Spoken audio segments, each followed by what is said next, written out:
when you're ready. Okay, so I'd like to start from the beginning, start early, and tell me about, you know, your childhood, where you were born, and just a little bit about your childhood, and then, up through the time, you dropped out of school. Just give me kind of a little history at the beginning. No, it wasn't much of that that I could read. I remember, but it was just. Well, where were you born? I was born at 519 South Luzerne Avenue.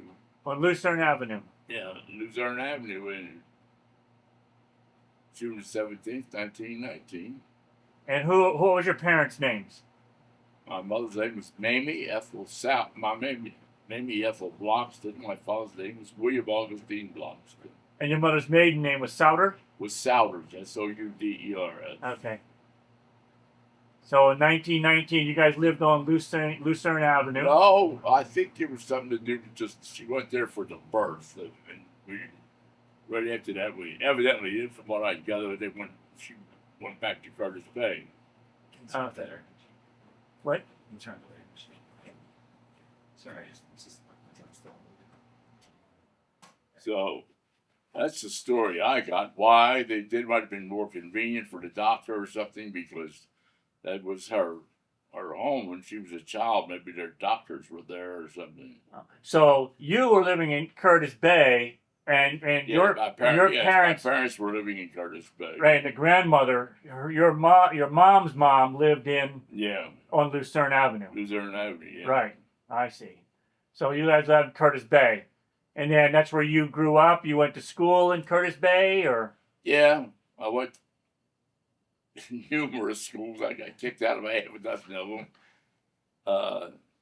In my childhood in Curtis Bay, from the time I was 6 till probably when my mother died, I was 12 years old when my mother died, 1932. And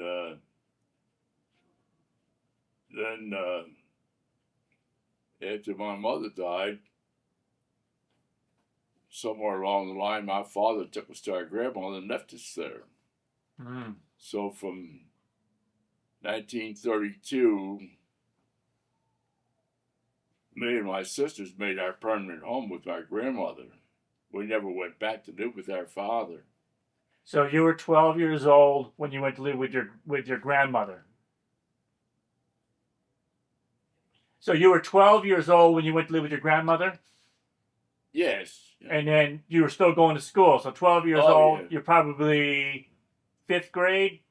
I think I got to the 7th. 7th grade. I've gypsied around a little bit. I just, I didn't learn until later in life that I had a reading problem. Now, all them, my youngers, I remember the teachers through the 1st through the 6th grade. I can name them all, but I remember them. I wasn't learning, and I turned into a roughneck, and they called my mother, and she come up and down, and she said, "Well, something's wrong here. He's not dumb," and so that didn't cure it either. So I got left there, and I went put me in another school, and then that's when I moved across town. Then I had to go to another school, a local school close by. That's where I got to the 7th grade, I think. So when you went to your grandmother's, you still went to school for a little while? Yeah. Till about 7th grade? So, by the time I was 16, I shipped out when I was 15, 1934, and so in 1934, did you go to school to be a merchant marine, or? No, it was summer. I started summer vacation, 1934, and I was going to stay, but my grandmother got a little edgy about it, and about the school authorities coming to get me and one the other, so I left the ship and come home. I think I left the ship in September, October, and come home. and stayed home the rest of that year to June the next year, not June of 1935. I went and then I shipped out for good. I stayed there. That was my second ship. And So how did you get that first ship? How did you get a job on a ship at my 15? uncle was chief engineer. Now he's the senior engineer in the whole ship, so he hired the whole entire engine department, and he got me on as a wiper, which is the beginning. You start out. So he had a vacancy. I think he kind of, from what I gather, he kind of contrived it. I think he fired some guy, from what I gather. But anyhow, he put me on for 1934, June of 1934 to, I think, somewhere about September, October with him. And where did you go? What kind of ship was that? It was a combination passenger cargo ship. She carried 200 passengers coastwise. And just up and down the coast? Yeah, from Boston to Miami. They made Boston. They didn't go to New York. They made Boston, Providence, Philadelphia, Baltimore, Norfolk, Newport News, Savannah, Jacksonville, and occasionally Fort Pierce. They had some fruit ships. They had some refrigerated ships. You just go into Fort Pierce for oranges. So she wasn't one of them. So, but anyhow, the company made Fort Pierce and Miami, and that was all. And Fort Pierce was strictly a seasonal trade. It was just in there for cargo. I don't think any of the passenger ships went in there. They had some refrigerated Lakers, which we call them Lakers. They were built on the lakes. Call them Lakers because they was built on the lakes in World War I. And, of course, they were good ships. They were only 15, 16 years old. And they had put refrigeration systems in some of them Lakers. And would bring citrus fruit up from for the Christmas seasons and one, you know. And they had, I remember the company very well. They had 5 passenger ships when I went there. And then they bought 2 more passenger ships. The 5 that they had were built special in Newport News. And the Allegheny and the Berkshire were considered sister ships. They were built in 1923. Now, in case you've ever heard of the famous Dorchester, there was a Dorchester, the Chatham, and the Fairfax were sister ships. Now, they were identical to all their structure was identical to the Allegheny and the Berkshire, except that the Allegheny and the Berkshire carried 200 passengers.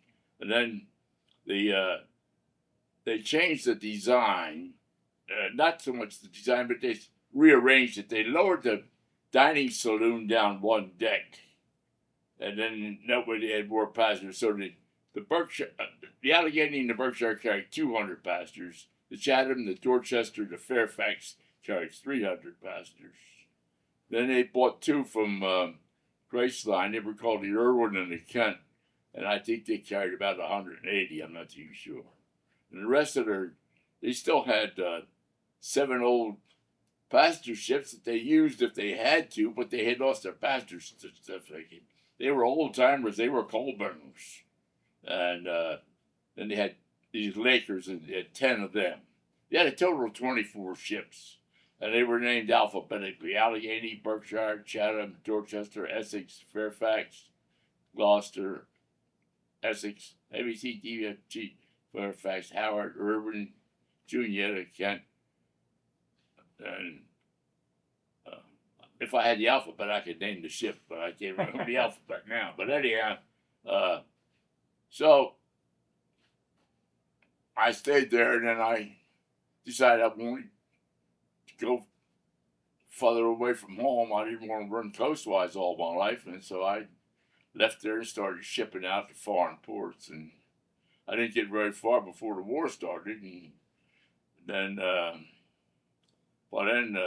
the war ended my seagoing career for 3 years, and So let's go back. So the summer of '34, you go on this ship that goes up and down the coast. yeah. And did you go multiple times, or was it Oh just one yeah, trip? every Or 10 days. so you just stay on? You kept Yeah, going back and forth. Oh yeah, they had a 10-day schedule. They had a regular schedule, and took 10 days to make a trip down south. What we call down south was Baltimore all the way to Miami. They would stop at Savannah, Jacksonville, and go to Miami, and then they'd come back and they'd stop at Jacksonville and Savannah coming up. And that was a 10-day trip. And then the ones that they had a Boston run went from Baltimore to Boston. They went from Baltimore and they went to Norfolk. From Norfolk, you went to Boston, turned around and come back. And that was a week trip, 7 days. And so then the cargo ships, all the Lakers, they were all cargo. They didn't carry any passengers. And they had, like I say, I think they had, I don't know, 4 or 5 of them was refrigerated to carry the citrus fruit. Sure. Oranges and stuff like that out of. Yeah. And you said you were a wiper. What kind of job is that? What did you do? Just what it means. Just what you get the engine room clean. You mop up and keep it clean and scrub paint, wash paint and shine brass and clean metal work and stuff like that. And, so you worked in the engine room oh yeah. all the whole time? Yeah, yeah. Okay. And then you moved on up from the wiper to fireman, they had 4 Scotch boilers. Those all of their passenger ships were 5 passenger ships were the same. They had 4 Scotch boilers and a 4-cylinder triple expansion engine. They had 4 cranks and 4 cylinders, but you only had 3 expansions. When in steam engines, you don't count the number of cranks for, like I say, 4-legger, 3-legger.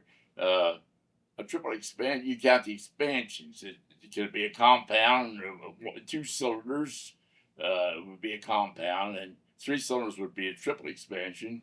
And you put 4 cylinders, and then instead of there's a distribution of steam after it comes out of the intermediate that determines whether it's another expansion or 2 expansions. So it can be either way. So they call it 4-legged triple expansion. Yeah. Which meant 4 cranks, 4 cylinders, 4 cranks, and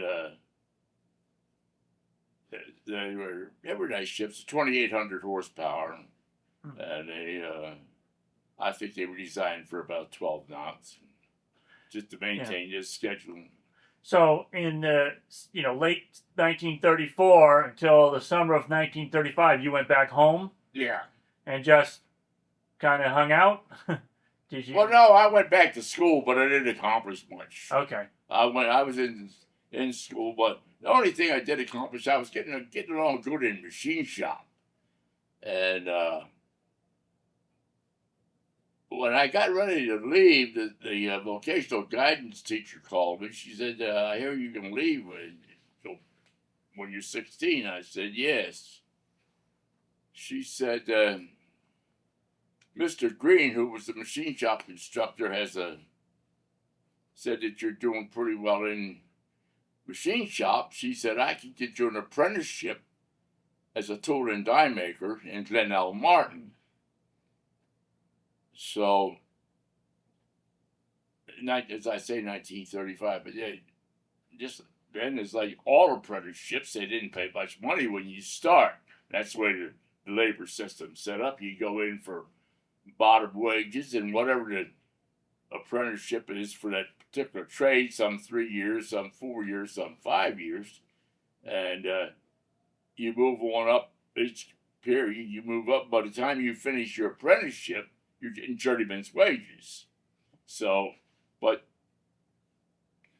it was the middle of the Depression, and it only paid 22 cents an hour, which I had to help out at home. The usual procedure in those days, if you started certain apprenticeship, you stayed home, lived with your parents until you finished your apprenticeship. Of course, out where we lived, there were all immigrant people in that neighborhood, and it was expected you would contribute a small share if you was only making $10, say you give $4 to your mother, whoever's running the house, and then you moved on up, and then you contributed to the household expenses until the end of the apprenticeship, which some trades was 3 years, some trades was 4 years, and some trades were 5 years. And so by that time, you're getting a journeyman's wage. You're also a full-fledged adult. You're in your 20s. So then you moved on one way or the other, found a place to live, or got married, or whatever you wanted to do, and leave. Yeah. So you didn't take this apprenticeship, did you? No, I couldn't afford it. So in 30, 22 cents an hour for 40 hours only comes to $8.80 or something. So to help out at home, I couldn't afford it, and plus the transportation. Glenelg Martin was so far from Baltimore, you had to pay 3 fares to get there. The fare in the streetcars in Baltimore then was 10 cents. You had to pay 30 cents to get this so far out. You had to pay 30 cents to get out to Glenelg Martin, and 30 cents to come home. Of course, once I got there, I could have probably found a ride with some guy who had a car or something. But no way to, even if I didn't have to spend any money, it was I didn't think it was enough to help out at home. So in the summer of 35, you go back out. You decided to go back out to sea. Yeah. Well, the big thing was in 1934, my grandfather died, and he was the main supply there, support. And so, however, he had been a Spanish-American War veteran. And my grandmother got a small pension from him, I think $30 a month. Of course, $30 a month in those days, everything was cheap, I remember some neighbor that my grandmother knew. I knew the lady too. She come over and asked my grandmother. She said, "I don't have anything to feed my family tonight." And she had a son and a daughter, David and Florence. And so my grandmother give me $1. She said, "Go across to the grocery store." There's a grocery store there. She said, "You got a pound of ground beef, a can of tomatoes, a can of tomato paste, 2 boxes of spaghetti," and I still had change out of $1. So I come home, but that's how cheap things were in those days. Newspaper cost 2 cents. It cost me, I was that little newspaper route. It cost me a penny, and I served 6 papers for a dime. So I made 2/3 of a cent on each paper that I served. So, well, everything was cheap, and so was the wages. And so in 1935, the only work available to me was middle depression. The only work available was on the ships. By this time, the summer on the summer I worked on the Berkshire kind of formed me. I did like the ships. I did like the steam engines, and so I wanted to go back. So that's when I shipped out and went back, and I stayed. And I was on the famous Dorchester. She was a passenger ship for this company, carried 300 passengers. And of course, when they converted her they did a massive amount of work on her and converted her to a troop transport. And then she's the one got hit in the North Atlantic. And then supposedly those 4 chaplains give the life jackets to the GIs, and there was a kind of those ships weren't designed for that. I think they had a pretty heavy loss of life there with troops. And these 4 chaplains got lost, and I don't know how many of the crew got lost. Yeah. So in 35, when you went back out to sea, was it you were on the same type of ships? You're still doing the coast? Yeah. I stayed there with that company. I stayed there from 35 to maybe 39. And did they start teaching you how to be an engineer? What? Did they start teaching you to be? Well, they didn't do anything to teach you. You had to learn yourself. Of course, all the assistant engineers would help you with problems or explain how machinery worked or whatever it was, and how it's done, and how to operate these various types of machinery, boilers, and because it's a full city, you got you know, you got to pastors, you had to give them fresh water, you had to get showers, you had clothes for the bathroom, and all of that. It's a floating city. And in addition, then you got the propulsion machinery. You got the engine, the two boilers, and you got the main feed pumps, which put the water in the boilers. And you salvage about, I would safely say, 95% of the water you in the condenser. After the engine uses it, you go through the condenser. You got a pump pumps cold water through it, and condenses the steam back, and you use it again. You salvage about 95% of your water, use it over again. Yeah. So during this 35 to 39, you were done going to school. You're just teaching you on the job. You're just learning on the job. Yeah. Yeah. And then the regulations were you had to serve 3 years as oiler or water tender, or 4 years as fireman, and you went to the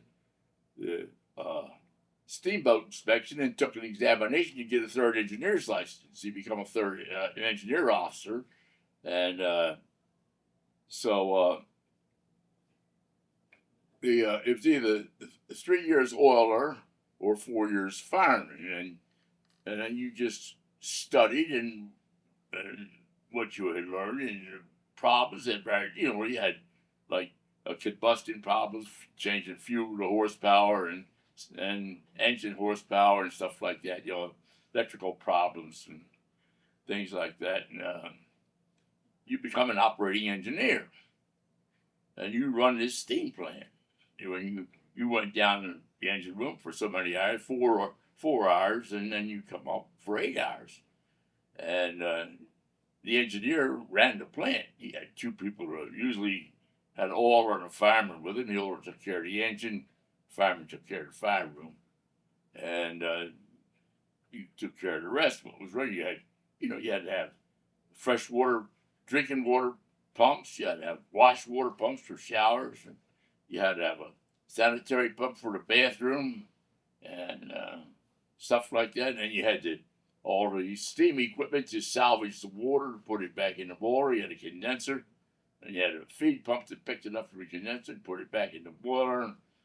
And all of that was the operation of it. And then, of course, the maneuver, you give them whatever speed they want. The bridge wanted a certain amount of speed. They knew they had to be a certain place. They knew how fast they wanted the engine to run. You stopped and started the engine at their discretion, and so that was that. So after 39, you stopped working for this company that's going up and down the coast? Did you go? Yeah. Then you went to work for somebody else? Well, yeah, I didn't go far though. I just I hit we were running down to Cuba and Venezuela and a bunch of the West Indies, Antigua, St. Lucia, Trinidad, Jamaica, and that's where I was till the war started.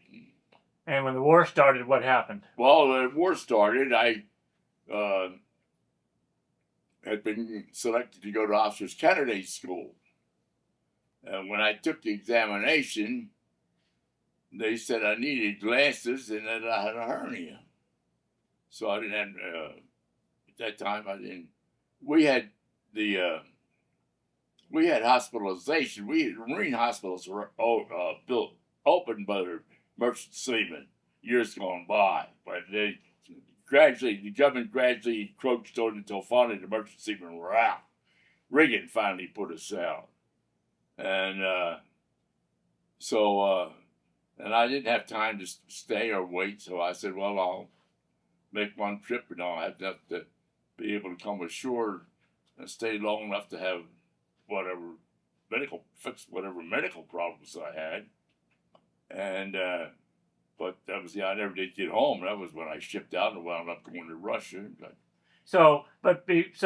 But I mean, in 1941 or 42, when the war starts, yeah. Do you know now you're going to go work for, you're going to work on a ship that's going to go take supplies to the troops? Sure. Or everything went overseas during the war, from alphabet soup to zippers, went over in merchant ships. Right. Everything. And but that's even before the war.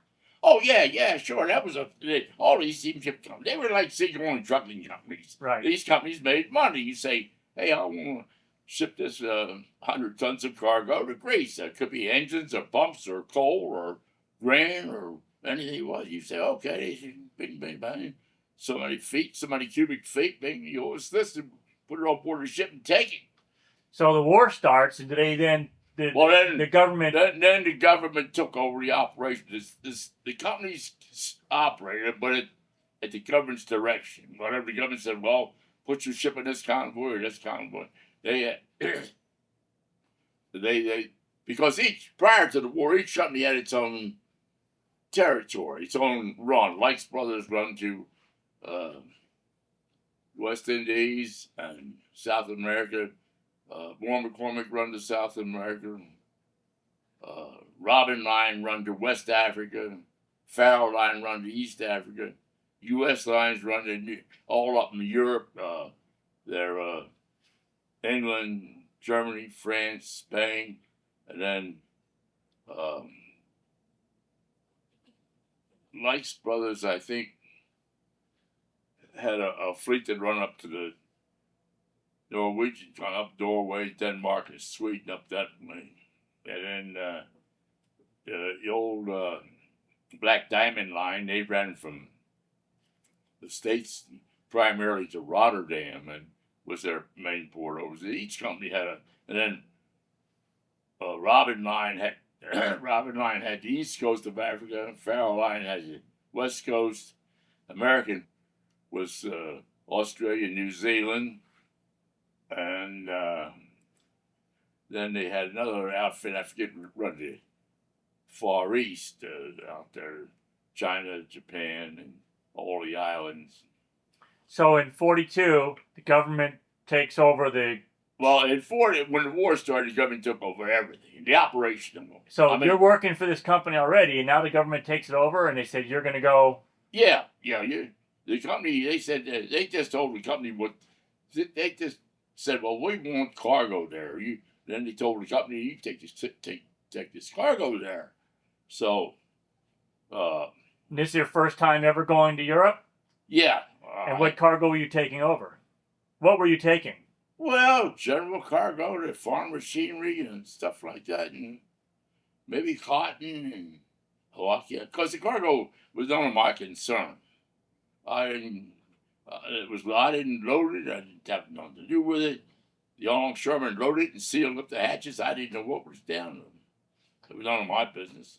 So in this first, when you go in 42, they're gonna send you to where? Well, 42, it was completely at the operation of the government. But by that time, I was a prisoner. I was captured in 42. Okay, well, when did you leave the U.S.? So when did you go?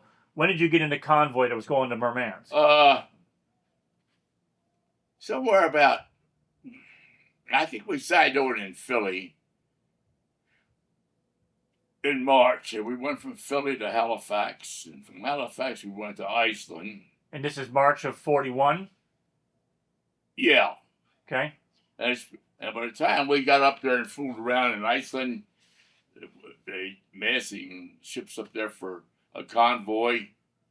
We lay there 4 or 5 weeks, and then finally we went up. Seems to me sometime in June. Yeah. And then, no, might have been May or June. Anyhow, we were started in the convoy to Murmansk.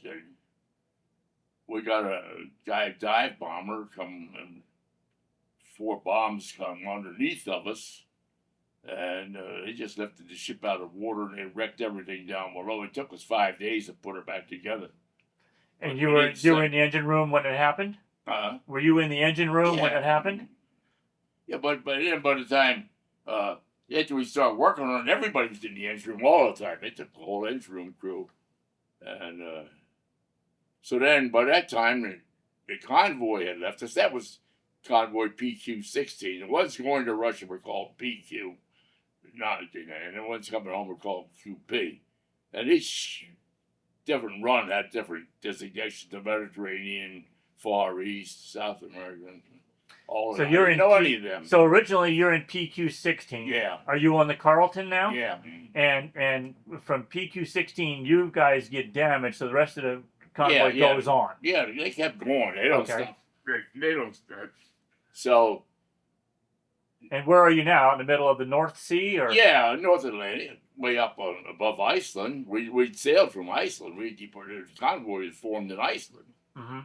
and so we couldn't catch up because I think the convoy was operating at about 11 knots, and that was about our top speed, 10 or 11. And so we couldn't catch up, so we went back to Iceland alone. After we got the engines running, we went back to Iceland alone. and you didn't want to travel alone because of the danger.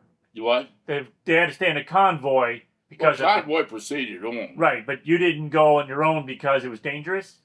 Why did the ship have to go We back? couldn't catch up. Okay, but you can't go alone. No, not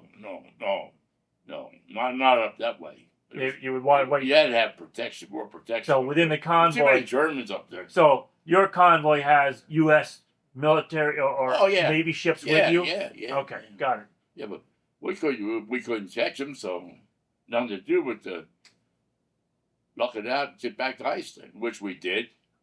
And then they sent us up the next convoy, which is called BQ-17. It was nobody's ever figured out what happened. There was some British admiral was in charge of that, named Sir Dudley. And, of course, what a lot of people don't know that Germany had more armament in Norway than they had in Germany. They'd already occupied Norway or captured or whatever, and so they were right up there where the ships was going. So they had 75% of their armament, marine armament, submarines. They still had the turrets and bunch of I don't know how many pocket battleships they had up there, and they were all in Iceland, and Norway. So this guy, Sir Dudley Pound, was telling the convoy what to do, and the turrets, which was a big battleship, came out. They thought they were going to attack the convoy, and so he told the Commodore to scatter. And we were between Norway and the ice pack, which is only 500 miles, and Germany had a vast fleet of submarines in Norway.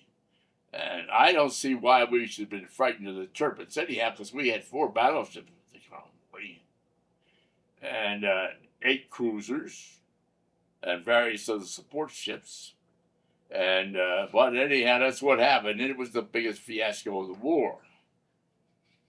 The making you separate was a fiasco. Yeah, we couldn't. We could only do 10 knots. Hell, I'm all of them German submarines. German submarines could outrun us on the surface, and when they got close to us, they'd dive and torpedo us. Ships. That's the way they did it. Them German submarines were getting classy. They were making 15, 16 knots on the surface, and so we couldn't make it for long because they didn't have the cargo, didn't have space for that much fuel. But to catch a convoy or something, you had to take it steam like that for maybe 12, 14, 16, 20, 24 hours at maybe the most. And so that was that. And when they scattered, it was within a couple hundred miles of most of all the German armament. The convoy got almost completely wiped out. I think they sunk 24 out of 35 ships. It's 24 or 35 ships in PQ-17. 24 out of 35, yeah. In PQ-17 were sunk. Yeah. And so you're on the Carlton. Yeah. So then what happened? Did you guys get hit? Yeah. What, the submarine? Yeah. And what was your feeling? Did you realize you were in danger? Sure, we do that all the time. I mean, what the hell, there's a war going on. And we're getting distress signals from other ships. And we knew what was there. I mean, it was common knowledge. And what was your feeling, Fred? How did you feel about that? Nothing I could do about it. I thought, hey, I don't like this, but nothing I could do. I didn't feel like swimming, though. Right. So, water was too cold. Right. But anyhow, So when the ship gets hit, oh, well, and various things that some of them get hit, and they take a little bit longer to sink, depending on where they're hit. well, tell us about your ship. Tell us how you experienced it when your ship Well, was hit. I think she sunk in less than a minimum of 10 minutes at the most. So you were on the ship, it got hit, Yeah. and you knew right away? I mean... Yeah, you're sure. You're going. That's the end of it right there.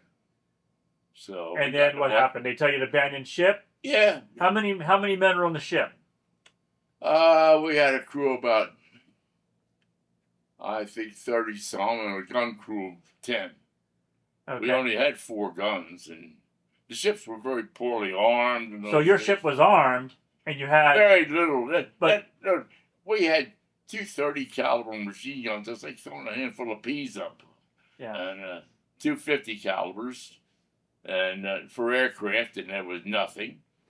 And we had one 4-inch rifle on the stern that was for surface craft, and that's all we had. Later on, ships become well armed. They were carrying 4 and 6, 8. This John Brown's got 8 20 millimeters. It was 20 millimeter in those days. Was a very effective anti-aircraft gun, and the John Brown's got 8 of them. But the reason for that is she was partially a trooper. She was carrying troops, but 42 didn't have any guns to put on them. Yeah. So the Carleton gets hit by the sub. You recognize you're gonna sink. Yeah. So you got, how many men get into the lifeboats? How many people survive? Everybody survives the attack. Everybody got away. So all 10 gunners in the Yeah. everybody gets on a lifeboat. All one lifeboat? No, we had 4 rafts. 4 rafts. And it's a rubber raft, or is it wood, or? Yeah. No, they were half as big as this room, with 4 oil drums is what they were. 2 oil drums end to end, and they were big wooden platforms, and half as big as this room. So just a flat, no cover? Yeah, that's all it was. Yeah, it's a flat raft. So how many men get on your... I don't know what the exact percentage was. How many do you think was on your lifeboat? Well, I got away in the boat. I don't think away. We only had 1 boat left because the torpedo carried 2 boats away. We had the boats swung out, and the torpedo hit the side of the ship under them, blew them 2 up, which was a dumb thing to do, I think. The skipper did that. But so we only had 1 boat left out of it. So we got that away, and then we took the rafts, we tied them all together and kept them. We stayed together. So all the men were all together. Yeah, you guys everybody were all together. got off. And the captain was with you. Yeah, everybody. And then from there, was it daylight? Oh yeah, it's daylight all the time. Oh yeah, because you're so far north You're in up in summer. the Arctic. And then you could see the ship sink. Oh, bam, she went. It was over and done. Yeah, you saw it down. Yeah. But so then what was your feeling? Now you're out there in the middle of the North Atlantic. You start figuring out what your chances are, what you got to do. So we had all the deck officers was in there, so they were going to do the navigating. You have food or water? Or? Well, the rations, and normal rations was in lifeboats. So much food, so much water. It was all there. And are you getting wet? Is it, are you covered from the elements, or? No, they're wide open. Them old lifeboats are just wide open. Yeah. And was it cold, or? Yeah, it was cold. My nose turned black and everything else. But so it was bitter cold. It was down in the Fred right hovering around 32 degrees. Wow. You were just a couple 100 miles south of the North Pole. So now you're in a lifeboat, 34 guys, 34 men, 32 degrees, and you're navigating. Where do they think they're going to go? What's? Yeah, no choice. We tried to go, but we had no propulsion except oars. Yeah, so and you're no engines. So you're just floating with the tide. And hopefully you could row. We started rowing towards the south, what we thought was the south. We had a compass. They got a compass. They got all sorts of supplies in the boat. They got a compass. stuff like that. And at this point, you think maybe someone's going to come and pick you up. Oh, sure. Sure. You okay? But So what happens? well, ours was a rather unusual case. I've never been able to find out why. Of all there were ships, they were sinking. We could hear they sunk them all within about 12 hours. They had 20-some ships within 12 or 15, 12, at one day at the most. And it was a vast number of lifeboats out there. Couldn't see one another at a distance. Anyhow, for some reason or other, the German planes started picking our men up. A German plane? Yeah, several of them. Like a seaplane? Yeah. Seaplane lands. The torpedo bombers were pontoons. They landed on pontoons. And you could see them flying around you. Well, no, they were returning they were bombing the rest of the convoy. Attacking the rest of the convoy. They were floating the ships, and on the way back, we were right in their path, evidently. And so they started picking people up. It was first, the torpedo bombers would only take 3. So there was 3 of them landed. 2, and then 1 the next day. You had 3, and then. And this is the first day. The first day you got sunk. First and second day. People both landing. Are they taking the officers first, or who are they taking? Do what? Are they taking the officers first? The captain? No. They didn't give it. They said we take 3 men. You get in, and they're speaking German. Are they speaking German? Well, we had a guy who could speak German, but they said 3, and come on, 3. And how'd you pick who went? You what? Who got to go? Anybody. First guy over. First, like them torpedo bombers, you got to dive overboard and swim to them. Well, I know how. I had just logged that sea temperature for 32 degrees. I know how cold that water was. It wouldn't get blacky in it. Yeah. So you were logging the water temperature? Yeah, in the ship. That's part of your log down below. Oh, I see. To keep track of all these temperatures, the sea water, the overboard discharge, the feed pump, the salt water, everything. Right. It's part of your operation of the ship, the engine department. So this German planes land. They pick up. Yeah. They pick up 3 at a time. So they pick about 9 guys. First of all, they took 3 guys. 2 of them took 3 guys, and then one of the guys gave us a flare pistol. One of the Germans? Yeah, one of these German pilots, and we didn't know it at the time, but they had their own secret code. Like, war was just starting, and we were civilians. We didn't know anything about that, and but it was a secret German code. When the Germans saw this flare, they knew it was German people, in distress. They could be any of it, because Germany still had a bunch of surface craft. So we didn't know it at the time. Well, I think the second mate knew it, but the third mate, as soon as a flying boat come over, and he let go with his flare, and man, he landed right away. He thought it was some German merchantmen in distress, and man, when he found out we were Americans, he dove in the plane and back with a Tommy gun. I was like, oh shit. He did? Yeah, but he didn't shoot nobody. So I think he took 10 or 11. But wait a minute. This guy's shooting machine guns at you. He didn't shoot it. He come in and just had it in his hand. It was a Tommy gun. Oh. He didn't shoot nobody. But how were you feeling then? Well, I felt real unhappy, but there was nothing I could do about it.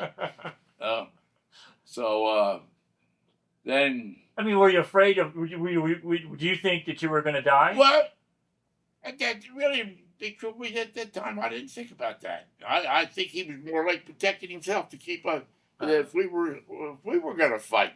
Right. So, it thought never crossed my mind. So he picked up, I think, 10 or 11. Wow. And then. And are you thinking now maybe I should go? Well, I wasn't too worried about becoming a prisoner at that time. So I said I'll wait a while. So then another flying boat landed, and he picked up 11 or 12. And this is multiple days. It was all day. It was daylight 24 hours a day. I know, but this is how Over long? about a 36, 40-hour period. Okay.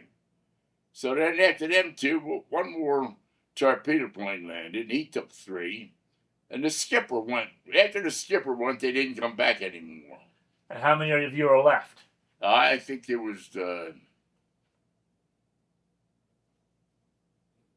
somewhere in the vicinity, a little bit less than 20 Okay. in the boat. And so they didn't. After they quit picking us up, we could do. We tried to. You got to sail. We tried to sail, but that boat's is flat in the bottom. Where you got no way. The only way you can go is whatever way the wind blows. Yeah. So we tried to that. We tried to row, and that didn't work either. And so I think we just more or less drifting around out there. So you drifted around out there for how long? For multiple days? For a week? How long? 19 days. 19 days. In lifeboat. Yeah. And now you're not seeing any more planes? No more planes. And you think we that drifted ashore in Norway. Did you run out of food and water? No, we had some of the food we rationed. We didn't take much of that food. Pemmican was like that. You only got a can that big for a day's rations. Yeah. And now you were starting to get frostbite? Well, yeah, but nose turned black. But most of the guys, yeah, were well dressed, and so because the guys that got in the planes left some clothes behind. I see. So 19 days, and then what happens? we took the shore, landed in Norway. You landed in Norway. Okay. Yeah. Okay. And Norway was occupied by the Germans. So at some point you can see land. You're floating out there in the North Sea, in the North Atlantic, and you can see land. You must have been excited. Well, I don't know. Whether you excited or not, somebody said, "Let's go." So we went, and it was, and I run into.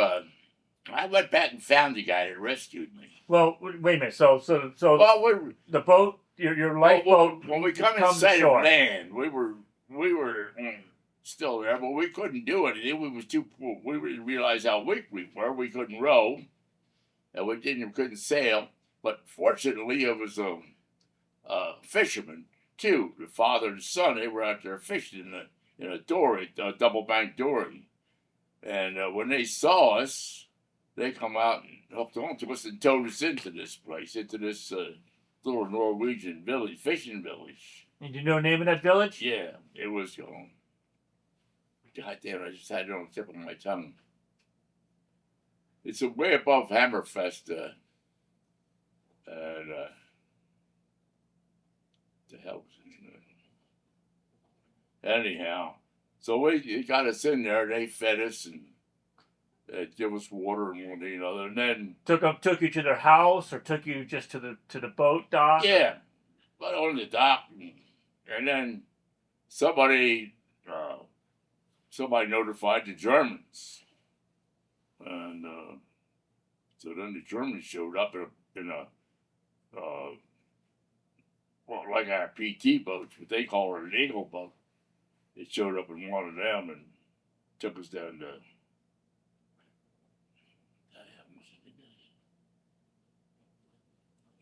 I'm trying to think of the name of the village we drifted ashore in. So anyhow, the German eagle boat come up and picked us up. They took us down to Hammerfest at Tufjord.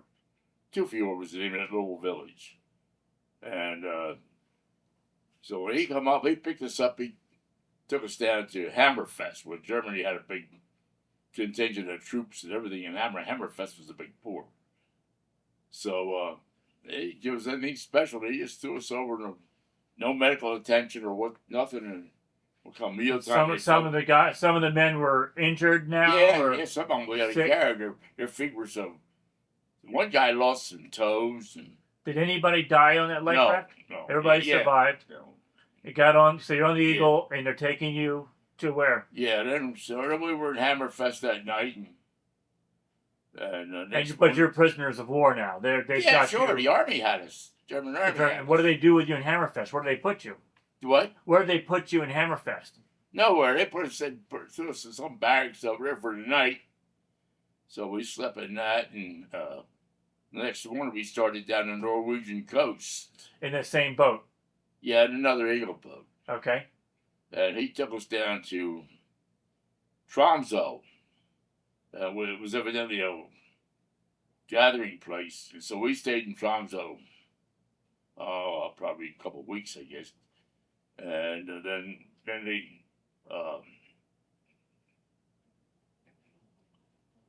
they come down with a little Norwegian coastal ship.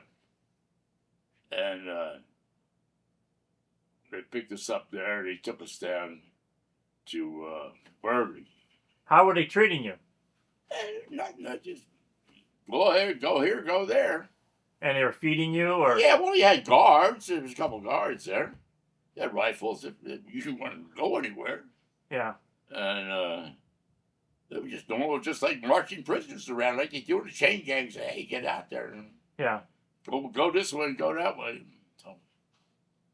So when we got down to Bergen, and for Bergen, they didn't send them around the bottom of Norway because too many British out there. So they sent us from Bergen by train over to Oslo. And they put us on a big, she was a Dutch ship, the Worry, Wurri.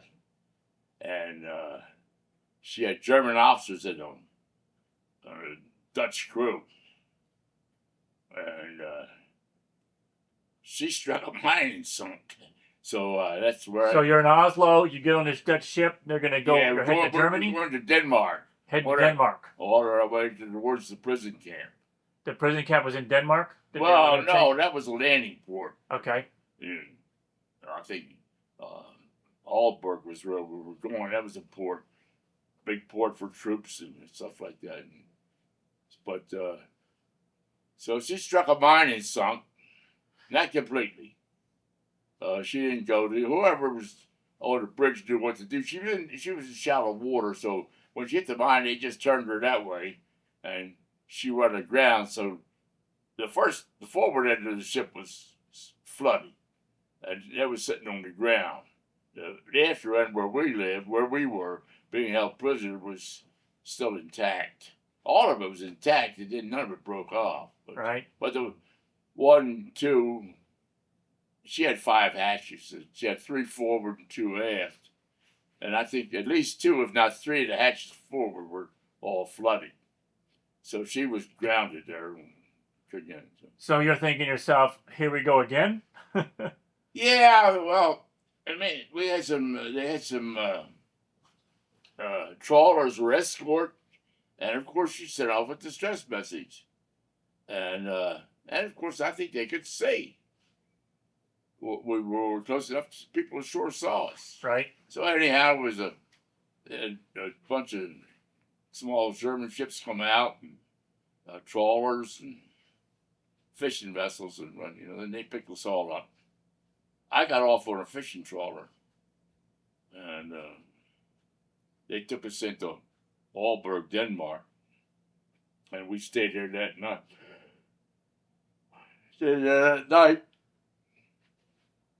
The next morning, he come and picked us up again, and he said, "Come on, let's go." He took us down to Wilhelmshaven. And Well, is that how they Wilhelmshaven- get you there? You put you in another ship? What? Did you go in another No. ship? After we got in Denmark, we trained after that. So took us down to Wilhelmshaven. Well, Wilhelmshaven with Germany was like our Norfolk. It was the head of their navy. They had a vast naval base there.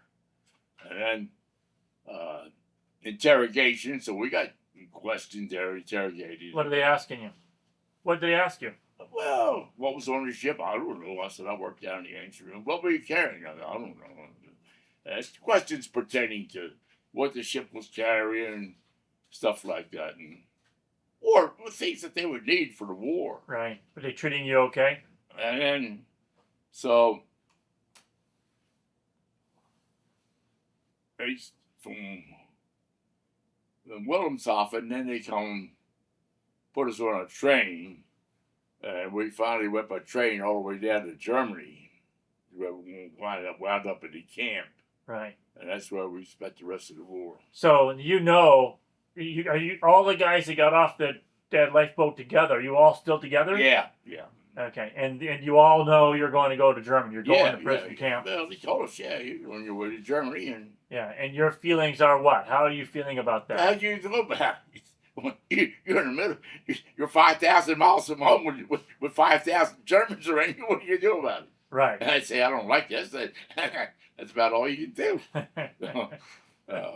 So anyhow, But it must have been scary. I mean, you don't even know what it's going to be like, or I mean, you're a young man. scared, just uneasy. I think you didn't. It's sort of like you didn't know what was coming next, and unfortunately, the guards that they put on us. This one guy, he was an old time. He was a real German soldier, soldier, soldat, and he was a great guy.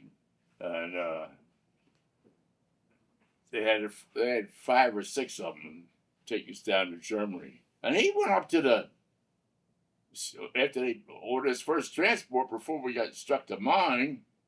He went up to the guy and said, "Hey, these guys are entitled under the Red Cross. These guys are entitled to tobacco each day." So he got us a bunch of cigarettes and tobacco. That time I smoked, and he was a great guy. His name was Otto Fritz. I don't know.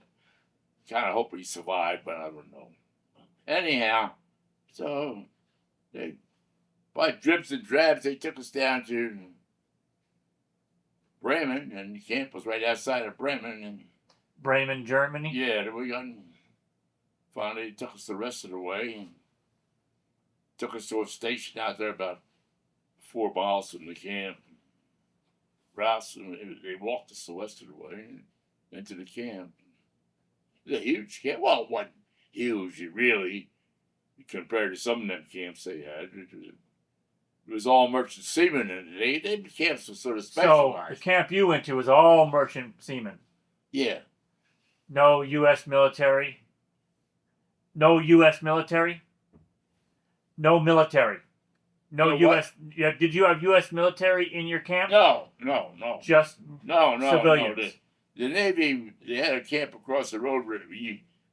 The prefix of the camp name tells you what it is. We were Milag, M-I-L-A-G. Well, log is short for lager, and lager is like our camp or Fort Meade or something like that, Camp Meade, and lager is that. So we were, M was Marina and Terniet Lager. That was for merchant seamen. And across the road was Marlag, that Navy, M-A-R-L-A-G was Navy. And they were about a mile down the road, half a mile down the road. And that was U.S. military Navy. Yeah, we had 10 gunners on board, 8 gunners. And they went there. They went to the Marlag. Yeah, they went to Marlag and we went to Milag. So they ask you, at some point when they're interrogating you, they ask you if you're... Yeah, they said, "What were you carrying?" I said, "I don't know. I was working down the engine room. It's none of my business." Right. They, But how do they know which guys are military and which guys are civilians? well, I told them, I guess. Yeah. I don't know. They asked you, "What were you doing on the ship?" And I said, "Oiler." And I guess they asked the gunners the same. Did they ever ask you if you were Jewish? No. No? So they put you in this camp. What's camp Yeah. like? What is that like? We'll see you when the war's over. And what was it like? That was it. What was the camp like? Oh, between Hamburg and Bremen. Not where, what? What was it like? Oh, it was, probably, I don't know, maybe 2,000 feet long and maybe 1,000 feet wide. Barbed wire, double barbed wire fence all around it, barbed wire in between, and barbed wire on the inside, barbed wire on the outside. How many men in that camp? About 3,500. Wow. But they were all British. It was only less than 100 Americans. Wow. You know.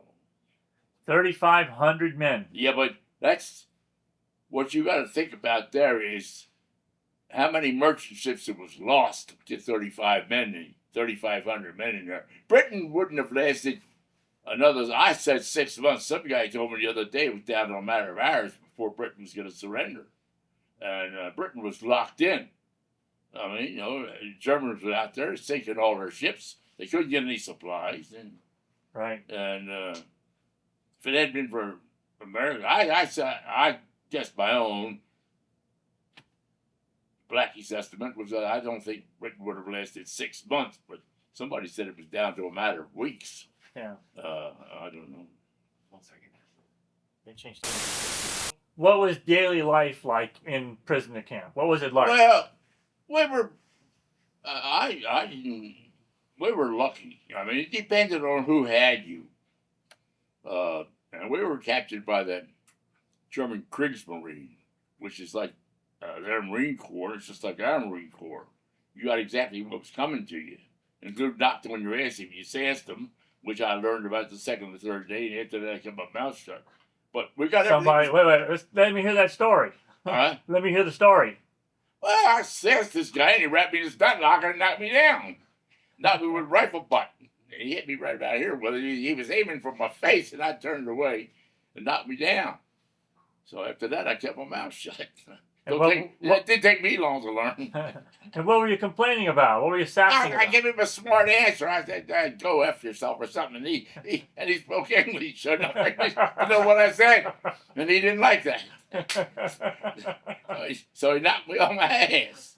After that, I kept my mouth shut. Right. Didn't say nasty things like that to the Wehrmacht. So, did they assign you a bunk? Or? Yeah, they said, hey, go here. And we went down to the barracks, and the rooms were not a whole lot bigger than this. It was each barrack, and it was 10 rooms in each barrack, 5 on each side. They were about this size. And how many men in a room this size? 18 men. 18 men? 18. And everybody had their own bed? Yeah. Bunks. 2 high, 3 high. Did they have a mattress? No, the mattress was stuffed with Excelsior. It was not straw.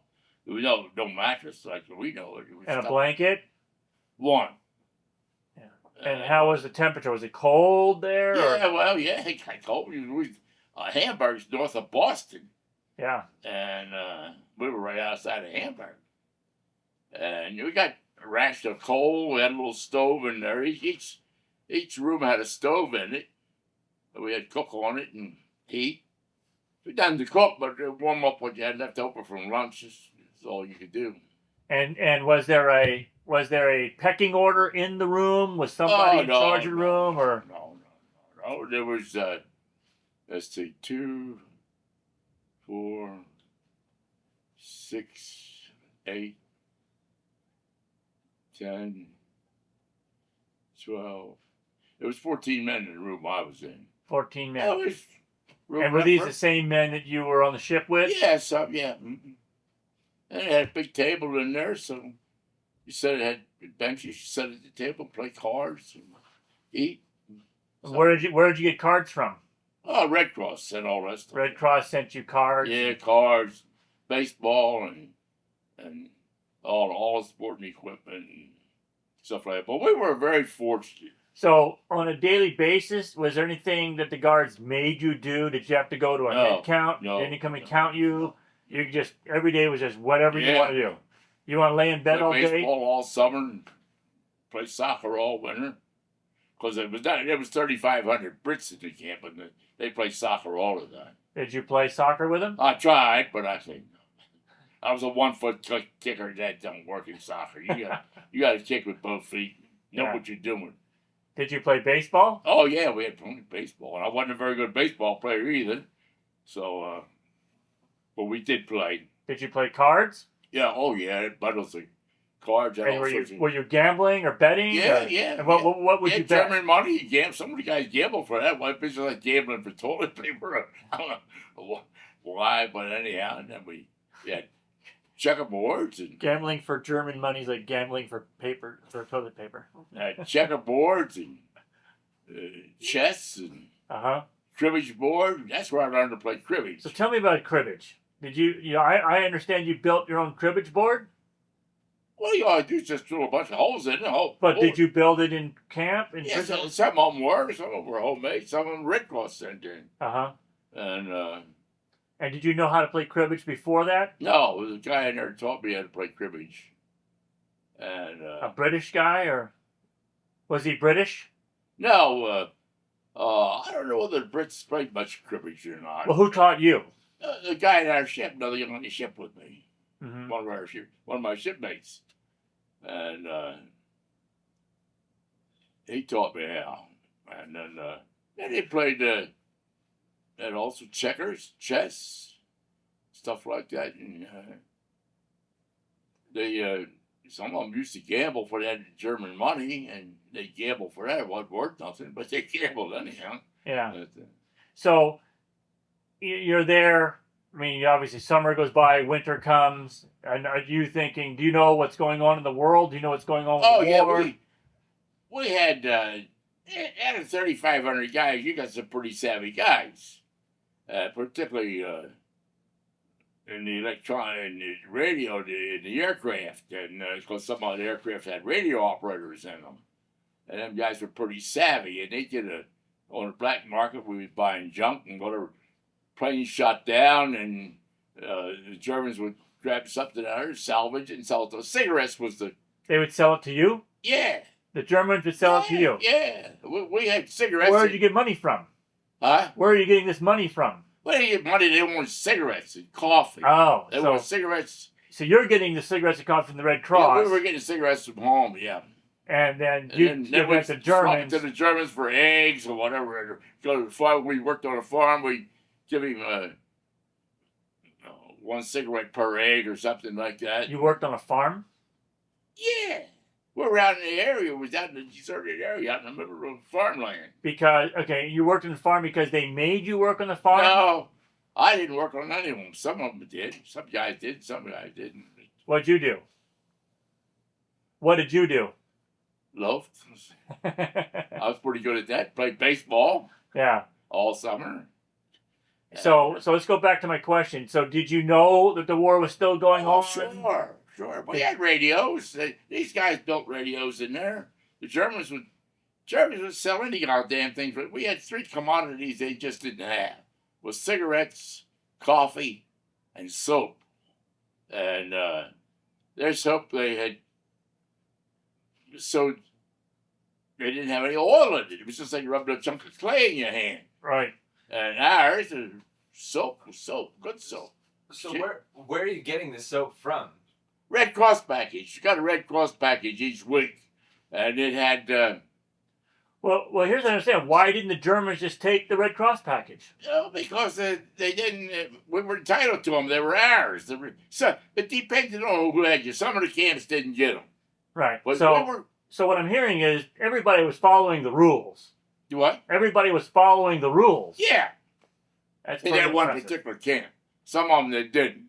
The guy used to come down to a POW meeting, and I haven't seen him for a while. I think he's dead. He went 2 years and never saw the light of day. Wow. He went to work at mines in the morning and come home at night. It did dark. It was dark when he went, dark when he come home. And you didn't have to work. They didn't make you work in a camp. No. Only camp duties, we had to keep the camp clean and all that sort of stuff. Do you feel lucky that that's how you ended up? That's the camp you ended up in? Do you feel lucky that... I didn't hear him. Do you feel lucky that you were in the right camp? Yeah, sure. Anytime you survive a war, you're lucky. Yeah. I mean... So you're getting a Red Cross package? Yeah. And what's in it? Oh, it had a can of Spam and a can of corned beef and a can of salmon and a little can of something we call some kind of a liver roll. If you got hungry enough, it was edible.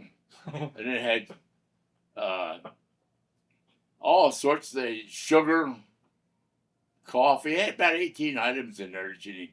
Sugar, coffee, soap.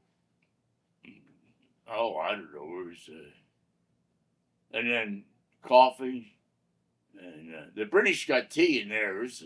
The American, the parcels were different. Each Britain and English, they in their packages they had tea, and they had something in a can called I don't know what the hell it was called, kidney pie or something or other.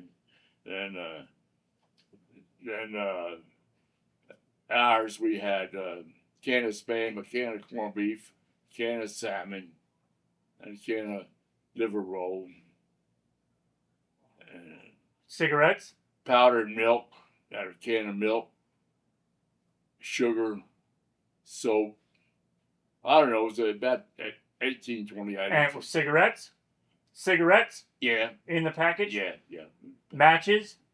Well, no, they didn't matches. How do you light your cigarette? Well, I did you fire there. That stove was going all day long, and I don't know, just whatever the stove. So they kept the fire going and never went out. Oh yeah. No, not always, but I don't really know what we did about lighting cigarettes. I never had any problem lighting them good. Yeah. But anyhow. So, 3,500 men, you're gonna get. Do you get 3,500 Red Cross packages? Yeah. Everybody gets one. Yeah. Every week. Every week. Yeah. Is that The because camp I was in, some of the other camps, I got every 2 weeks. It depended on what the Germans had to transport them. Once they got to Switzerland, the Germans had to transport them, and it depended on who was transporting them. In our case, it was a German. Our guy was a commander of our camp, was a good guy, and he made sure we got him. Wow, that's honorable. That is honorable. Yeah, well, there was a lot of them. It was that way, but there was also a lot of those assholes too that they were cooking these people and a few other odds and ends. And but the guys we had were gung ho. I mean, they were great guys. Of course, like I say, they were the German Marine Corps. Yeah, just like our Marine Corps. Right. You got what was coming to you. It's Geneva Conventions. You got this, that, and Nice. you got soap from them, but the soap was no good. Right. And you got cigarettes from them, but they were from France. They were called Galluses, was the trade name, and they were very strong and very crude. I mean, they were just plain paper and black tobacco in them and wrapped in paper. Right. And I liked them. I smoked a lot of them. They were a lot stronger than the American cigarettes. Did you smoke before you got to prison work? Oh, camp? yeah. You smoked already. Yeah, I had smoked since I was a kid. And, how long did you think you were going to be there? How long did you think you were going to be there? how long was I there? No. Go ahead. Yeah. How long did you think you were going to stay? Well, we was always hoping for peace. We never knew, but Germany was in a prime position. I mean, a lot of people. Germany wasn't defeated. Germany was overwhelmed. But we had factories here in the United States running 24 hours a day. I've never heard a firecracker go off. They were getting bombed at night and had plants back on the line the next day. Yeah. Did you ever think that Germany would win the war and you're going to No. But I can certainly count. I see how well they were doing. And the German soldier was the best soldier in the war. America and England don't like to hear that, but I saw it. And the only reason was that they were just overwhelmed. We had right. two capital nations, England and America, with unlimited supplies. Yeah. And men. And Germany was just overwhelmed. So, but you had a radio, you could hear that the Allies were coming to Europe. Well, yeah. You could hear the Allies were coming to Europe. What was going on. Yeah. Yeah. So, I mean, years go by. Are you at some point, have you lost hope? No. Never. No. No loss of hope. It wasn't a matter if, it was a matter of when we were going home. It was just automatic, and we weren't going to lose. I mean, I didn't plan on losing. And So, when's the first time? Let me ask this question: what are you thinking about your family? What was I thinking about? What? Your family. What are you thinking about with your family? Do you write them a letter? What? Yeah. So how long are you in camp, prisoner? How long are you a prisoner of war before you get to notify your family? I don't know. Some guys were lucky and some guys were unlucky. I mean, What about Fred? Were you thinking about your family? yeah, sure. And But what I were, didn't have a wife or anything. There were sisters, is all I had. My grandmother. and what were you thinking about them? Well, I knew they were in good shape because they was nothing wrong with nothing going on in America. Right, but were you concerned that they didn't know what happened to you? Oh, no, I knew that. We were writing. We wrote to one another. So how long were you in prisoner of war before you got to write to them? Oh, probably a couple months. I don't know. And And then, Betty was too busy to write anyhow, and because she had 2 youngsters and my grandmother to take care of. And so you wrote a letter to your grandmother's house yeah, on Lucerne? yeah, that was all I had to write And then to. how long before you got an answer back? Depended. Nobody knew. Sometimes it was a week. Sometimes it was months. And they would bring the mail in. Yeah. They would call out your names. Yeah. That must have been exciting. Not to me. I didn't have any mail, but from Betty, I knew who my sister was. So not exciting to get. So only Betty wrote you, or Virginia wrote you? Who wrote you? I don't think Virginia ever wrote me. She was a youngster.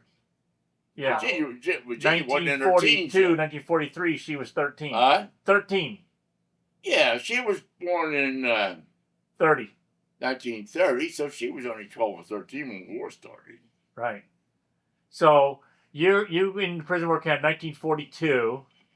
So you're 23 years old? Yeah, And you get out, how long are you in there? 45. You get out in 45. Yeah, So now you're 26 years I was old. about 25, 26 years old. Wait, how long again? 42 to 45? 3 years total? What? You were in prisoner war camp 3 years? About 32 months. 32 months. We got captured in, the ship was sunk in June Of 42? of 42, so that was 6, and we were there all of 43 and all of 44, and we were sent home in February of 45, so that was 6 and 24 is 30 and 2, Yeah, 32 months. 32 months. So, Did you fear for your life? yeah, did you ever fear for your life? Not really. No? No. Why? Yeah. Well, the guys, the particular camp we were in, they were just classy guys that had us. I mean, they were good soldiers. Do you remember the guy who ran that camp? Do you remember the man? Do you remember the man's No, name? no, I don't. I remember a couple of my face, but they were just like our Marine Corps. They were just classy guys. How many men did you ever see somebody die? Did any of the prisoners die? They had the best death rate of any city. It was only 7 guys that died the whole 5 years of the war, and one of them was a suicide. Wow. So you 7 had or 8 was all I think it was. It was less than 10. wow. And that was 2 camps. That was our camp and the Navy camp across the road. I'll be darned. 5,000 people and only 10 men died in 5 years. Think about Abu Ghraib. That's better than any city. Did you get, did I ask about being a citizen? Did I ask that? Yeah. Did they ask you if you were a U.S. citizen? Do what? No, like a citizen versus a soldier. Oh yeah, we did. We talked about that. Okay. Civilian. Yeah. Okay. So, how do you learn that the war is over? I wasn't there when this war was over. I got sent home to the last civilian exchange.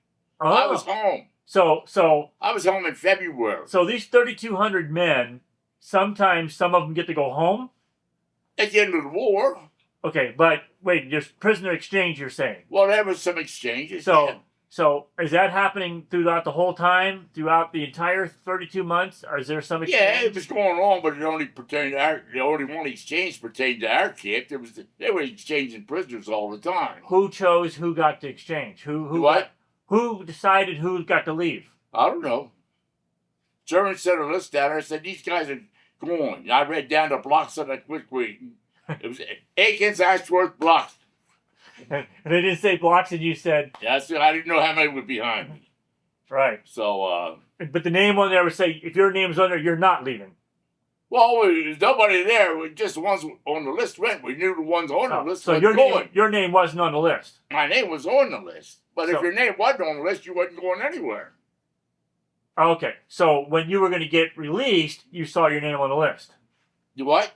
When you were getting ready to be released, your name was on the Oh, list. yeah. They give us, we had a couple days in advance. How many times did you see a list that you didn't get to leave?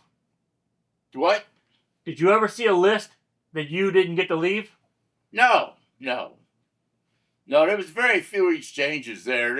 They rounded up when I first got there, he rounded up a bunch of Englishmen. Got down a whole lot. 15 or 20, sent them out, nobody knew, but most of them arrived back in England. And Most of them what? most of them arrived back in England. It was an exchange that I didn't know, but they said, there was a guy in the room I was in, a guy named Dalzell, and he called him Judah Dalzell, and he got sent home, and he got letters back from him. But no, I don't know what rhyme or reason it was to it. They just said, hey, you going home. And what did you feel when they were going home and you weren't going home? What can you do? He said, toughen up, pal. Yeah. That's it. So you get told you're going home. There's only two groups that went. There was one group that went, I don't know how many it was, and they were all British. And then the last group went to the All-Americans. What happened was that they were sending they had 500 in exchange for 500 people. And they wound up about 50 short, so they said, go down and get these Americans out of this camp. I guess that's what they said, and that's the way we wound up on it. So you got lucky again.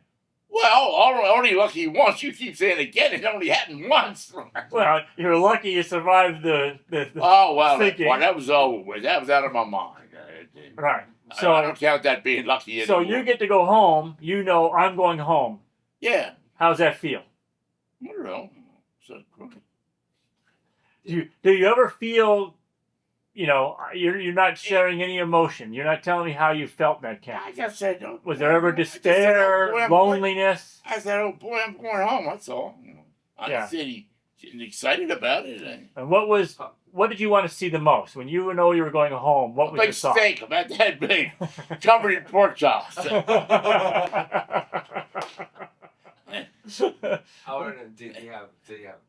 Did you have like a best friend, like a partner there? When you were in prisoner of war camp, did you have a best friend? Oh yeah. And what was his name? Jimmy Akins. Jimmy Akins. And did Jimmy Akins go home with you?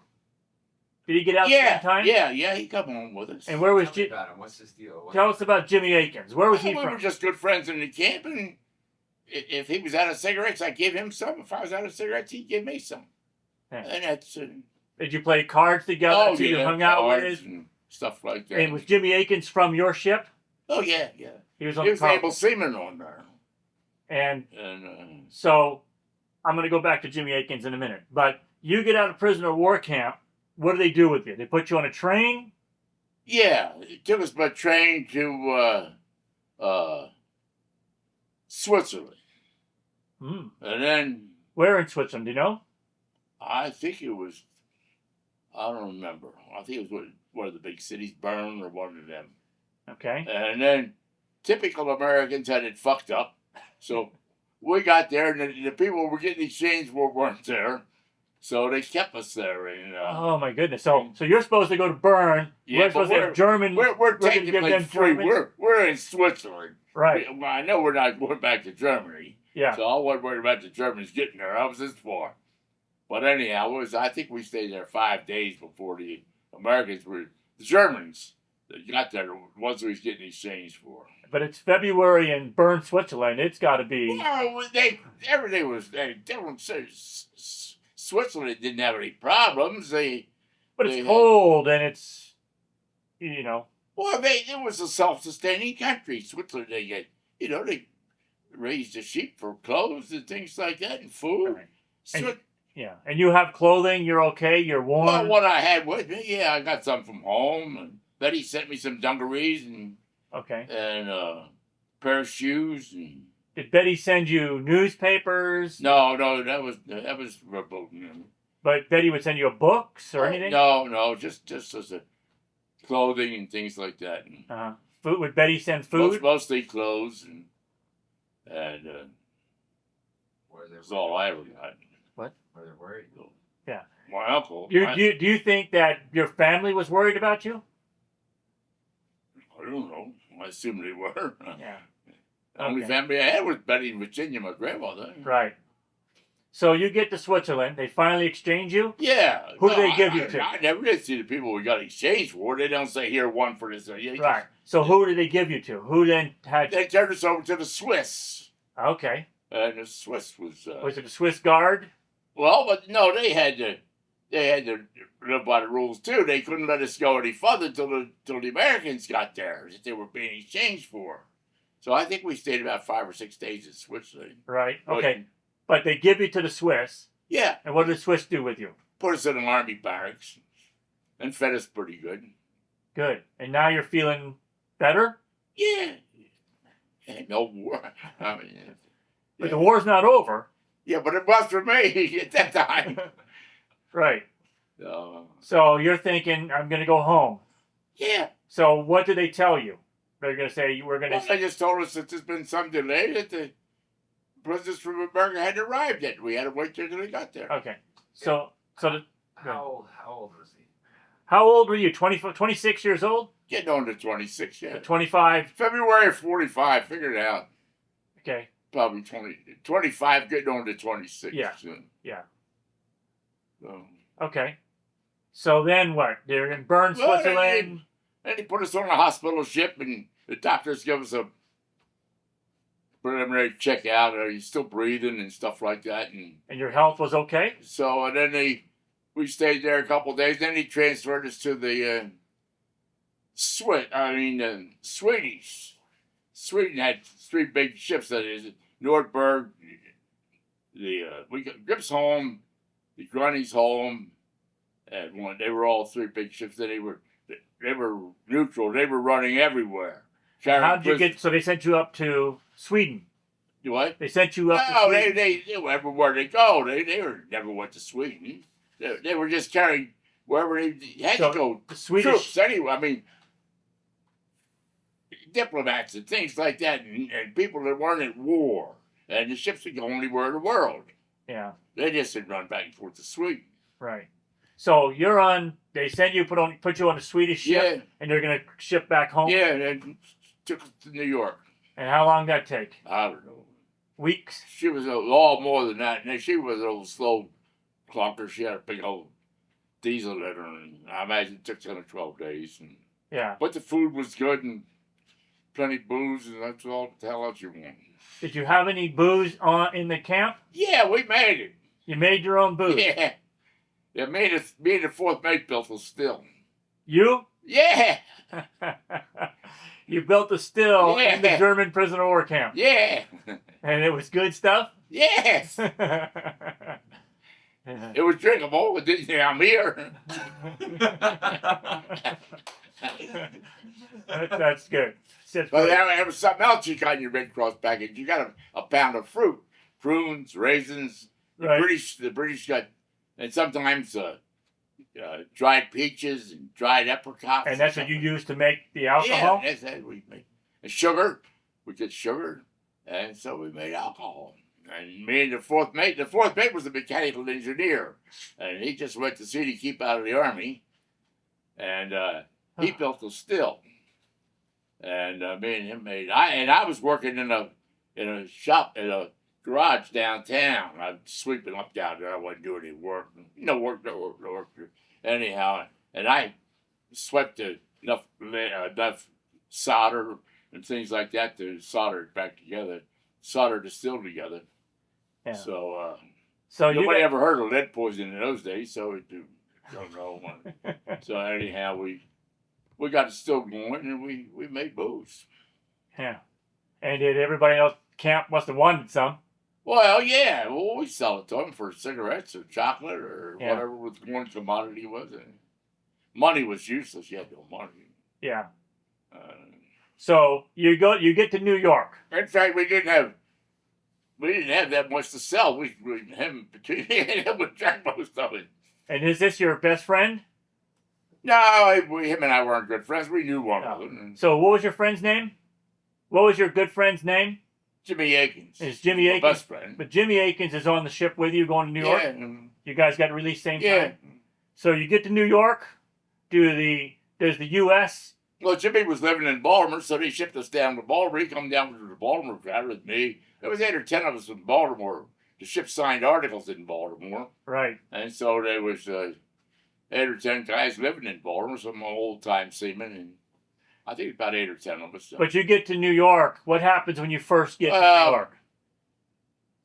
The very, very first thing was interrogated by 2 or 3 different people, the FBI and half a dozen other things. And, What do they want to know?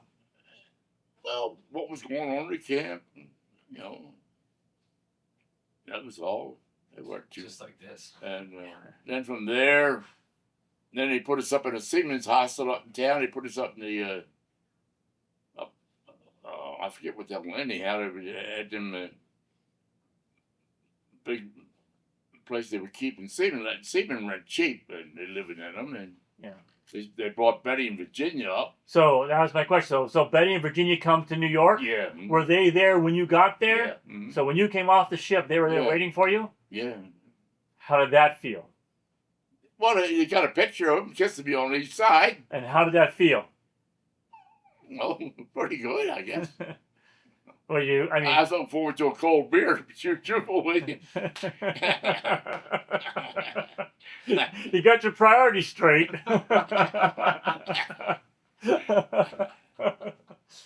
So, did you get that beer? Sure, I had beer on the grips home. They had all sorts of shit. Right. She was a independent ship. She was a neutral. She'd do what she wanted. And she had a big budget passenger ship. She had a big bar.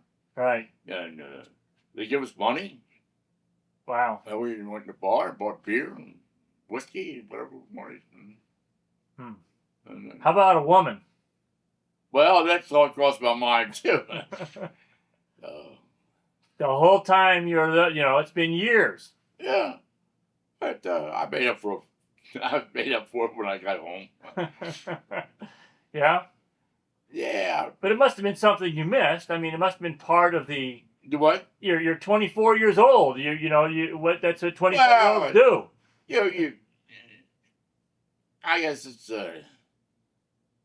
you realize that something goes on inside. You turn your clock off or something. You know you're there. Right. Nothing you can do about it. But when you got home, it must have been. Just like any other place there's all men, there was homosexuals in there as well. Yeah. And that wasn't my dish of tea then or now, so just made up your mind. When you get home, nothing you can do about it. Yeah. No one ever bothered you or. No. Yeah.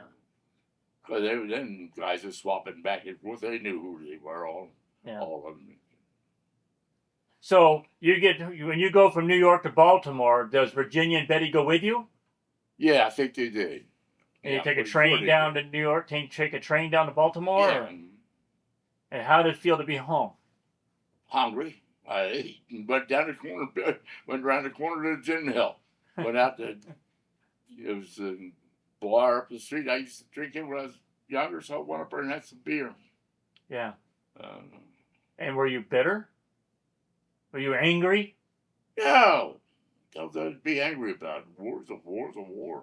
Right. So the war's still going on. Oh, yeah. Yeah. And you're still there in Baltimore. Yeah. When did the war end?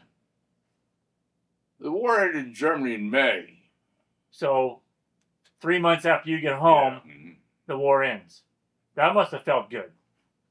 Oh, don't pay that much attention to it. Yeah. So, did you go live with your grandmother? Oh, sure. I went back home. I stayed there. And eventually you just went back out to sea again? no, I didn't go to sea for almost a year. Uh-huh. I had a couple of jobs ashore. And I don't know. I just didn't want to settle down anywhere.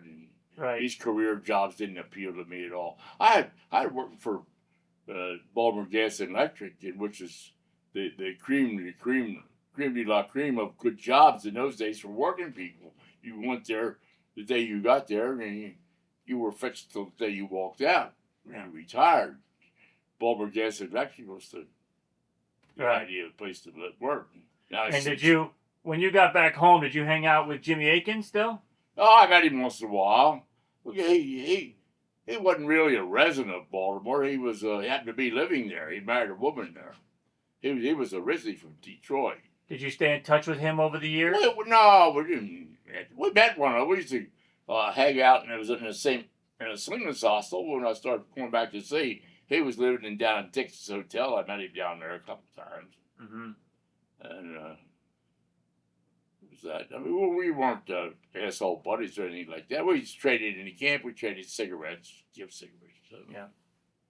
So eventually, though, you started going back out to sea. Yeah, he shipped out. He went back and. How about you? You shipped out again eventually. Yeah. Mm-hmm. And then, what did you work for then? You started traveling all over the world? Yeah. So I went down to Union Hall, shipped out. And that was a good life for you. Yeah, for me. Yeah. With no education. You got to see the whole world. And a monumental thirst. For? A monumental thirst. For what? Beer. Whiskey, anything. Yeah. I'm an alcoholic. Yeah. Born an alcoholic, you die an alcoholic. And you're born that way. You're not. You can drink all the booze in the world. If you don't have them genes, you can drink all the booze in the world. You're not an alcoholic. But you're an alcoholic when you get in circumstances when you. The only reason I ever stopped drinking anywhere, I run out of money or they closed the gin mill. Other than that, I was drinking. Right. So. But someday you quit on your own. Someday you decided I didn't want to drink anymore. Well, yeah, I finally decided I don't want to drink anymore. I was tired of getting sick, and I was getting real sick and shaky and all that sort of stuff. I say, hey. How long have you been sober?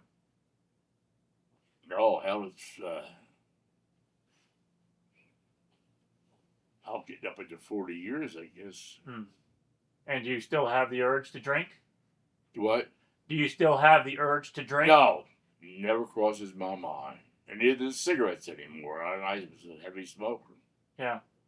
And neither one of them crossed my mind. It's over and done. So, Fred, looking back on that whole experience, what is the memory? What do you think of when you think about that whole experience? That you were lucky, you were unfortunate. What is your feeling or your thought about that whole experience? Well, I'd say lucky more than anything else because I was never a guy with a whole lot of ambition, so I didn't miss the time I was there in that sense, and I survived. And the war, the merchant seamen had the highest casualty rate of anybody. I didn't know it at the time, but particularly those runs up there. They were horrible. You had to go within a couple 100 miles of some of Germany's biggest bases. And we had no protection. But I was only in 2 convoys, so I don't know too much about it either. Gary said he never heard a shot go off. Yep. Gary You just happened to be in the wrong convoy. Yeah. Wrong place, the wrong time. So, wow. And Gary was in convoys. They were always picking ships there. Every convoy lost some ships. Yeah. I mean, they weren't foolproof. And Gary was in convoys, and ships got sunk, and he just never did get hit. Have you ever been back to Germany? Oh, yeah, many times. And I would come back. I went to work for U.S. Signs and run the Germany Steady for almost 18 months. You did what now? Explain that again. I say, I worked for an outfit that run into Germany for almost 18 months. So a ship that was going to Germany, yeah, that's what you did? Bremen, Hamburg, Bremerhaven. And was that hard for you or it didn't make any difference? No, never crossed my mind. Yeah. Never crossed my mind. Have you ever gone back to where for the camp? I went back to the camp and them Germans didn't want to admit there was, camps, and where I was almost sure it was, but nobody would speak to me. You know, I've never heard of it. So you went and looked for it, Oh yeah, man, Ruth went over there. and people told you no. No, never heard of it.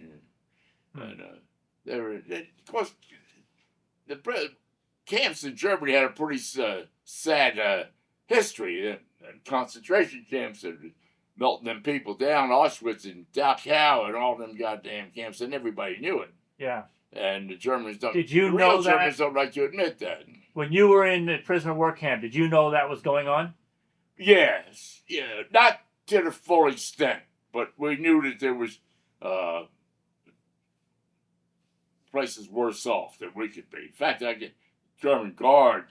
I'm got in a beef with some German, something about working. I wouldn't work or something, and this guy told me, he said, "You better be careful and stay in this camp." He said, "This camp is Ein Gartenbauer, a garden, a summer garden, or garden place." And he said they got them a lot worse than this. Yeah. So that was it. But I didn't know how bad at that time. Yeah. And was there any Jewish men in your camp? yeah. And was there fear? No. No. They called this one guy up. His name was Waller. I was good friends with him. And he commented to the camp, said, "We have information you're Jewish." Waller said, "You damn right I am." He said, "I'm also a British subject. Don't forget that." That was it. He said, "Go back and go to bed." That was it. Wow. Anyhow, yeah, and there was I think we were probably a dozen or so. And maybe Jewish guys in the camp. One of them was a band leader. They captured a passenger ship with the band intact. And he was a band leader. And Waller, and I don't know how many more. Maybe some of them. Well, that's a good question. Did you have music there? Oh yeah, hell yeah, and everything. Had all sorts of Red Cross had all sorts of instruments in. They had a band and Guys would play. yeah, sure. Huh. Sure, they. And was that comforting? Yeah, sure. We had concerts, and the British put on some excellent shows. And Yeah. we had converted one barracks to a theater, and the British put on some beautiful. I'm telling you, now that I look back, it was absolutely amazing that the scenes and the costumes that they come out for them shows, Right. were the circumstances we were in. Sure. You know, they had not are famous when they did. I can't think of the damn name of them now, but some of them were, big time shows before the war, and they had guys in the camp could do anything. They made costumes and one was called oh shit. Anyhow, it was about a mystery. It was down in some part of England over there. They call the guys that live in there, they call them Jordanmen. I don't know, there's some location in Britain that they're very superstitious and still are. Ghost train was what they called it. And what they were doing, this is the story, the story that they were, this is what happened in peacetime, sometime in peacetime. They were looting these trains and saying that they were looted by ghosts and one thing and another. And I remember that the barracks were just long rooms, buildings, and they had this train going across, and the scenery that they did would change, the windows changing, it looked just like a train going by. And here we are in the middle of a prison camp with, you ain't got clothes to wear and things like that. And the British put this on. And then they put on student prints. Some of them regular old time shows that are the student prints and the Ghost Train. Oh, there was a dozen of them. They were all good. Them British actors were great. And them guys made wonderful costumes. So anyhow. So, what was in that experience, are we done? No. In that experience, what was the worst moment? What was the lowest point? I don't know. I can't. I wasn't particularly disturbed anywhere. What the hell? It's No point of loneliness or No. fear. No, I did living with guys like living with my shipmates. I'd been doing that for years. So, Yeah. So as long as you were there with your shipmates, you felt comfort. well, yeah, I guess so. Yeah. Uh,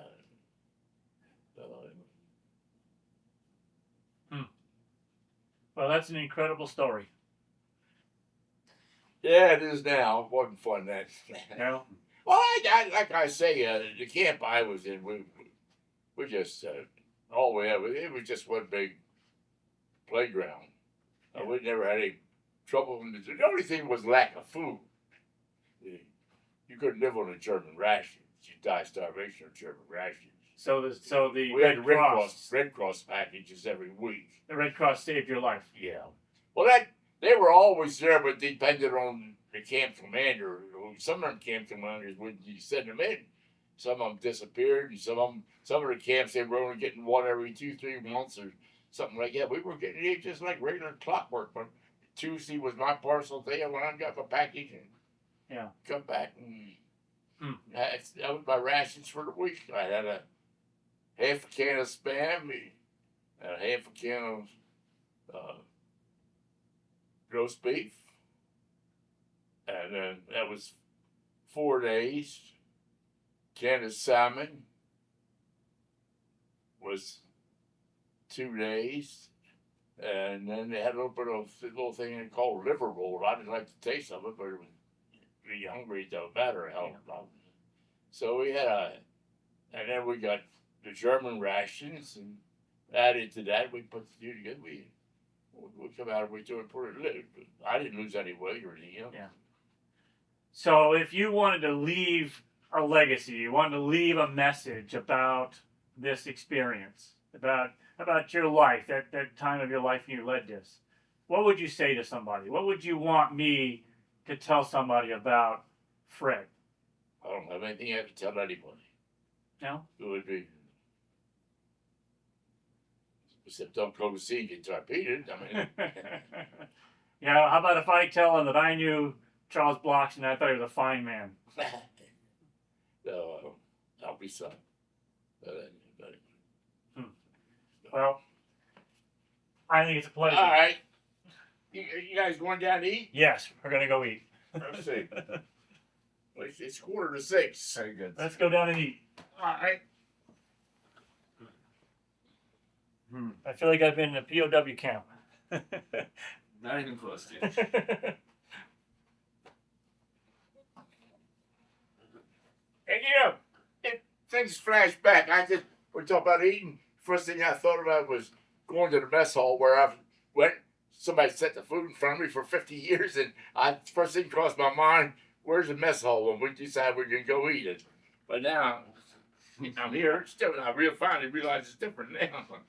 But it's still in the back of my mind somewhere. I'm going to call and see about getting that room changed. Right, yes. This is room 5810. We're scheduled to check out on Monday the 17th, and we need to change the checkout tomorrow. Okay.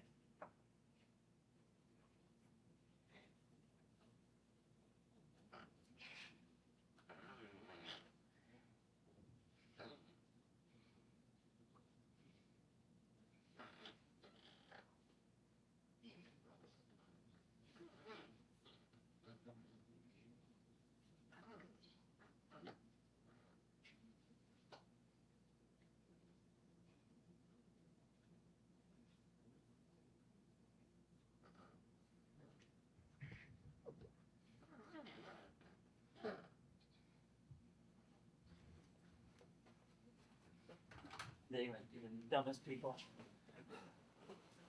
Sorry, man, that's your rib here. We'd all like to get it played, huh? You say you're going tomorrow? Yes, you're going with us. Yeah. What time? I don't know. We're gonna have breakfast. We'll probably be out of here about noonish. I think checkout is probably 11 or 12. 11. 11. So we're gonna leave here about 11. That's a wallet.